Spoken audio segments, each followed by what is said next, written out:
আমাৰ দেশখন গণতান্ত্ৰিক দেশ আৰু গণতন্ত্ৰত সাংবাদিকসকলক চতুৰ্থ স্তম্ভৰ প্ৰতিনিধি বুলি কোৱা হয়। যেনেকৈ আমাৰ সংসদীয় ব্যৱস্থা এটা আছে, কাৰ্যপালিকা আছে আৰু ন্যায়পালিকা আছে, আৰু এই গোটেইবিলাকৰ নিৰীক্ষণৰ বাবে যাতে সমাজখন ঠিকে থাকে তাৰ বাবে সাংবাদিকসকল আছে।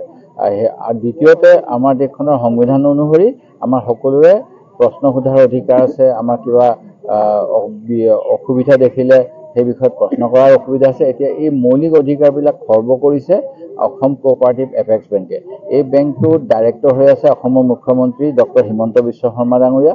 মই যিমান দূৰ জানো, আমি যিকোনো মিটিঙত থাকিবলৈ হ'লে সাধাৰণ আমাৰ ইয়াতে গেলেকী কোঅপাৰেটিভ ছ'চাইটি আছে, কোঅপাৰেটিভৰ ছ'চাইটিৰ সদস্য হ'বলৈ হ'লে তেওঁ যদি কিবা বাকী থাকে বাকীখিনি জমা দিব লাগে আৰু এখন চহী থাকে, প্ৰচিডিং বুকত চহী থাকিলেহে তেওঁ সদস্য নিৰ্বাচিত হ'ব পাৰে বিষয়ববীয়া।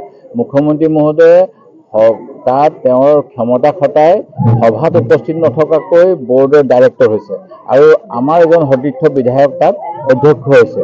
এই অধ্যক্ষজনৰ কাৰ্যকালতে নিয়ম বহিৰ্ভূতভাৱে ৰাজেশ বাজাজ নামৰ এজন ব্যৱসায় কৰিবলৈ 20 কোটি টকা বিল ডিছকাউণ্টিং কৰি দিয়া হৈছে, যিটো ব্যৱস্থা ৰিজাৰ্ভ বেংকে বন্ধ কৰি থৈছে। এইবিলাক দুৰ্নীতি আৰু অন্যান্য বহুত দুৰ্নীতি আছে। চাহ বাগান ক্ৰয় কৰা, কোনো ধনী মানুহক লোন দিয়া, ঋণ মাফ কৰি দিয়া, অধিক মূল্যত সামগ্ৰী কিনা, আৰু লগতে যিটো প্ৰমোশ্যনৰ ছিষ্টেম, এই প্ৰমোশ্যনৰ ছিষ্টেমটোও তাত মেনেজাৰ জাতীয় কৰি থোৱা নাই।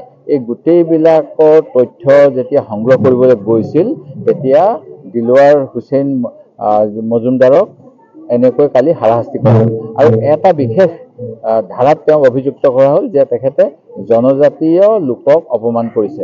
কিন্তু যোৱা মঙলবাৰৰ দিনা উচ্চতম ন্যায়ালয়ে এটা ৰায় দিছে যে এই গোচৰ সেই ধাৰাত লাগিবলৈ হ'লে সেয়া ৰাজহুৱাকৈ প্ৰমাণিত হ'ব লাগিব। এতিয়া মই যদি এজন জনজাতীয় বিষয়াৰ কাৰ্যালয়লৈ যাওঁ, আমি দুজনে ভিতৰত বহি থাকোঁ, তাৰপিছত তেখেতে মোক কিবা কাৰণত বেয়া পাই পেলাই প্ৰমাণ পত্ৰ নোহোৱাকৈ এই গোচৰ দিলে মই বিনা দোষত শাস্তি পাব পাৰোঁ। সেই গতিকে সুপ্ৰিম কোৰ্টে এটা সুৰক্ষা দিছে যে ৰাজহুৱাভাৱে প্ৰমাণিত হ'ব লাগিব। এতিয়া তেনেকুৱা কোনো তথ্য ওলোৱা নাই, সেই গতিকে যোৱাকালি তেওঁক মুক্তি দিলে। এতিয়া পুনৰবাৰ তেওঁলোকে নথি পত্ৰ চুৰ কৰিলে বুলি এটা গোচৰত আকৌ বন্দী কৰিব বিচাৰিছে বুলি শুনিছোঁ, যিটো দুৰ্ভাগ্যজনক, আৰু ই গণতন্ত্ৰৰ ওপৰত অঘোষিত তেওঁলোকৰ চেঞ্চৰশ্বিপ, অঘোষিত ইমাৰ্জেঞ্চি আৰু চৰকাৰী পক্ষৰ ভুল প্ৰতি আঙুলিয়াই দিয়াৰ বাবে বা জবাবদিহি কৰাৰ বাবে তেওঁক হাৰাশাস্তি কৰা হৈছে, যিটো অতি দুৰ্ভাগ্যজনক।